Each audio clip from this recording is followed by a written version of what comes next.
ta nomination suppléante.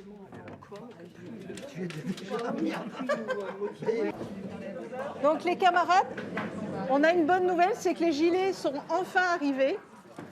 Ils sont magnifiques, agitateurs, ok, donc l'ADN de la FNAC. Et maintenant, en manif, on sera distingué. Voilà.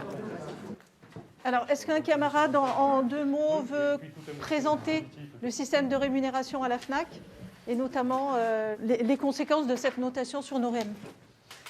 Donc, Marc, FNAC Marseille-La-Valentine.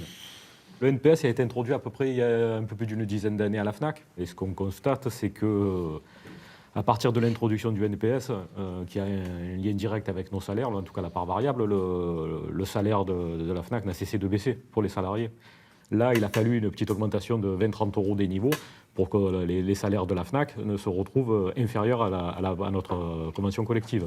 Et le NPS n'est pas pour rien, c'est quand même aussi un moyen de mettre les salariés en difficulté avec, effectivement, de se prendre les remontrances des adhérents en ce qui concerne la FNAC.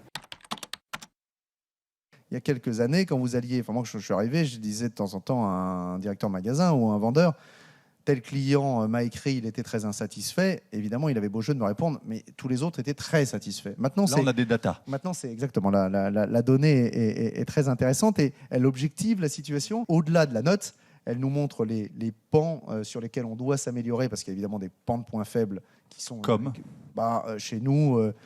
les attentes aux caisses, qui sont un vrai sujet, la qualité du conseil, enfin il y a plein d'items qui sont testés et dont on voit l'évolution. Avant d'être un outil de satisfaction de l'expérience client, c'est surtout un outil de répression et c'est utilisé comme ça. Il ne faut pas oublier que parfois les notes sont exécrables, tout simplement parce que le client a attendu 10 minutes qu'on s'occupe de lui. Mais pourquoi les clients attendent 10 minutes ? Parce qu'il y a une économie de la masse salariale et qu'on demande toujours plus avec moins de moyens. Au niveau des entretiens d'évaluation, on nous dit « Ah ouais, tu es mauvais ». Ah oui, mais pourquoi est-ce que les clients nous disent que nous sommes mauvais ? Si on nous donnait tous les moyens, effectivement, on pourrait peut-être être meilleur. Sauf que nous aussi, ça nous met en porte-à-faux.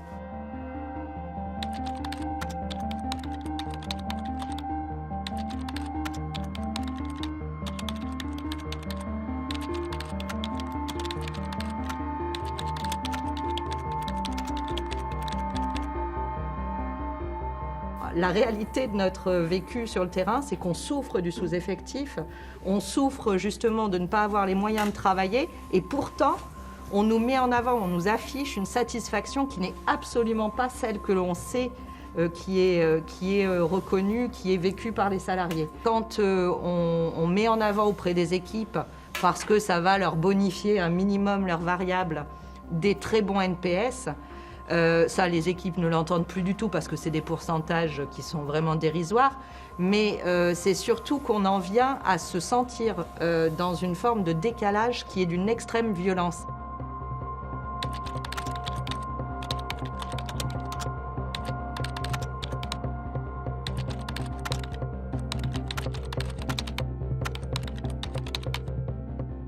Et c'est de l'applicatif bête et méchant qui perd vite son sens.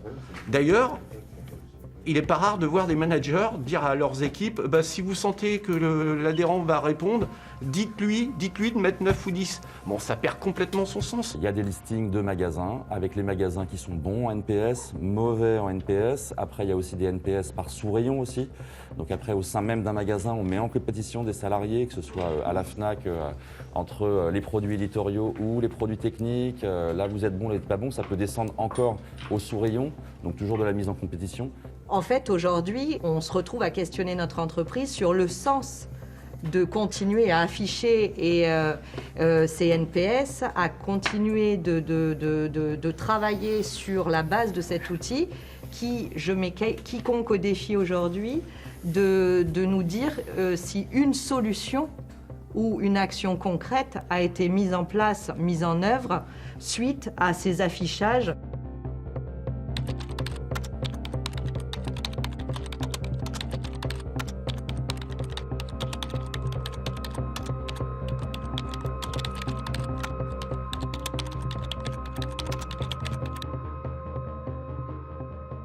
Comme tout automatisme, d'une certaine manière, on enlève les discussions politiques. C'est-à-dire que c'est l'automatisme qui s'impose et on ne peut pas, ça devient indiscutable. Dispositifs qui sont eux-mêmes fabriqués par d'autres personnes dans l'organisation, que j'ai appelés les planeurs, qui sont des gens qui encadrent l'activité des autres en plan, vu de haut, sans connaître l'activité ni les gens qui la font. Ces systèmes de gestion autorisent d'une certaine manière à plus aller voir ce qui se passe vraiment sur le terrain, puisqu'on a les chiffres qui remontent, qui, dit-on, nous permettent de savoir ce qui se passe sur le terrain.